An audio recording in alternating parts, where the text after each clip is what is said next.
we should be aware of where we were, or maybe still are on the verge of an economic disaster.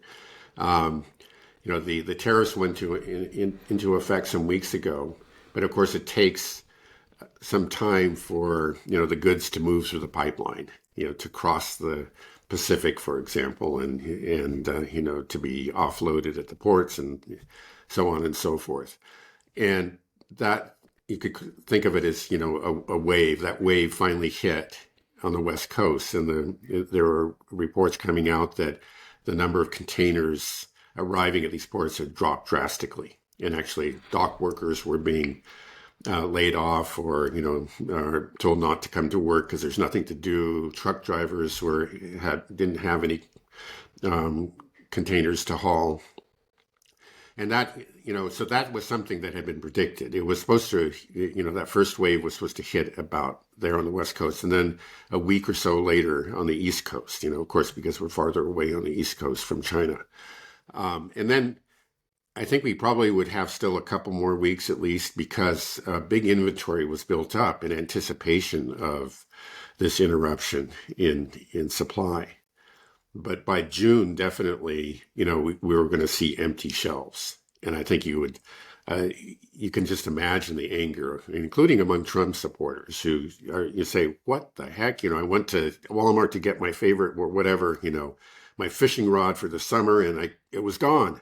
There was nothing there. The whole aisle was empty. There's going to be fury. So clearly the Americans were under a lot of pressure. I really don't think the Chinese were under pressure. The Trump administration is trying to pretend that it was that Xi Jinping called him. The Chinese deny it and they said last week that they began talks at the request of the Americans last week in Switzerland. And then we had just yesterday a statement that at least a temporary agreement was reached. And I was looking at it, some of there was a part of the contract or the agreement was published. And according to my understanding of it, it's basically all but 10% of the tariffs that were imposed since the start of the tariff war are going to be canceled, and on both sides. So we're just going back to 10% of all of that on both sides. And that, you'd have to say, is clearly a victory for the Chinese. I mean, it certainly looks like Trump has abandoned his tariff war, and he imposed even higher tariffs on goods than the Chinese imposed on American goods, and yet they're both going back to 10%, if I read it correctly. Now they're supposed to work out, further details and maybe address some other issues over the coming weeks and months. I think this is good for 90 days, and then it's supposed to be, maybe made permanent and expanded after 90 days. Again, it doesn't surprise me. I think Trump went into this really not understanding what he was doing, like he often does. Again, I think, maybe some of his instincts are correct, but you have to understand what you're doing. You have to understand, economics. And he clearly didn't. And he just started slapping these on. And he also had the supreme confidence that China would cave in, and China did not. Because China understood, I think, was prepared for this, and China is just no longer dependent on the U.S.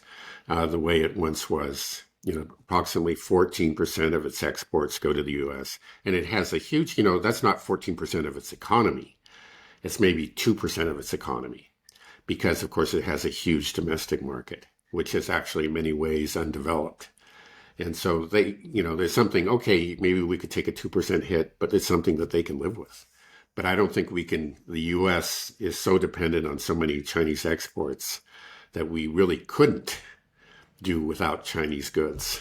And I think the Americans were seeing that in spite of all their tough talk and Trump's bluster.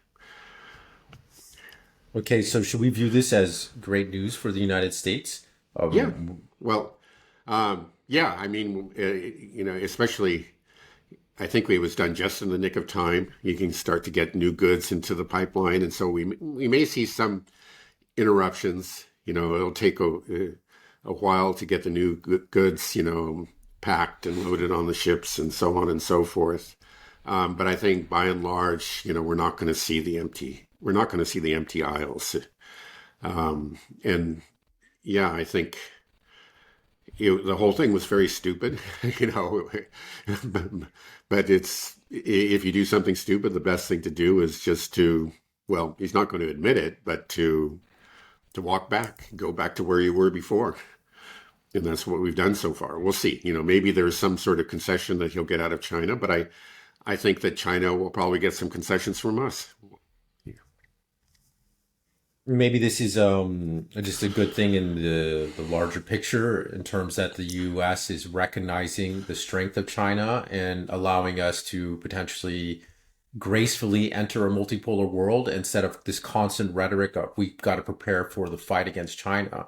If we Uh-huh. realize that we can't even engage in a tariff war, Right. what makes us think that we would be able to handle a real war? Right. Well, because of course, in the case of a real war, you would have the same consequences. You know, goods would stop, most likely anyway, would stop flowing to the U.S. And if we couldn't handle that, without the military conflict, if you're going to put a military conflict on top of the economic conflict, yeah, I don't think it's something that we can bear. Right.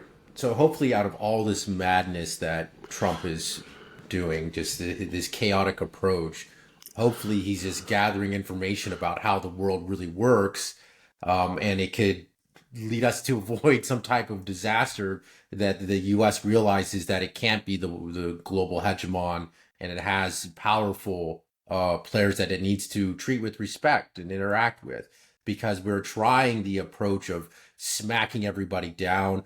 You get a tariff, you get a tariff, you get bombed, you get bombed, and it's not working. It's not working at all. It's backfiring incredibly, and it's a painful lesson, but hopefully Trump can learn it. Do you think that's possible? It's possible. Yeah. I mean, um, I I was listening to Trita Parsi, an Iranian who often he, who comments on Middle Eastern affairs, especially those that are related to Iran. And he said that he's no fan of Trump's, but he says to Trump's credit, he unlike previous presidents, didn't double down on his mistake. He was talking about the Houthis.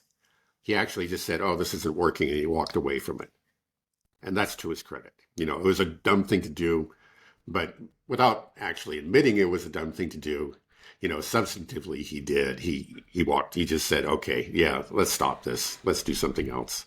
So yeah, maybe that's you'll never get Trump to admit that he wasn't awesome and that he did that the Chinese didn't come begging to him or whatever. But he knows it didn't work, and I think that's going to make him reluctant to pursue aggressive policies vis-a-vis China in the future.